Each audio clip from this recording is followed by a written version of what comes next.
السلام عليكم. النهارده هنعمل مع بعض الحواوشي الاسكندراني بكل اسراره زي المطاعم بالظبط. جربي معايا الطريقه دي ومش هتحتاجي تشتريه من بره تاني. ولو عجبتك الوصفة اضغطي لايك واعملي اشتراك عشان يوصلك كل الفيديوهات الجديدة اللي بنزلها. لمكونات العجينه هنحتاج كيلو من الدقيق المنخول،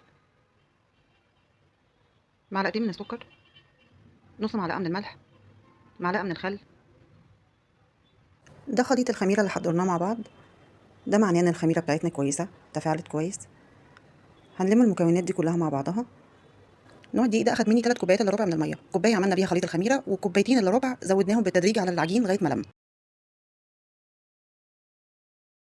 واهم سر من اسرار الحواوشي الاسكندراني وهي الخلطة بتاعته. معايا كيلو من اللحمة المفرومة، كيلو من البصل المفروم بس مش مفروم ناعم قوي عشان ما ينزلش المية بتاعته، حزمة من البقدونس، 250 جرام من الفلفل الاخضر او الالوان متصفي من المية بتاعته برضو. عايزه اقول لكم ان البهارات دي هي اهم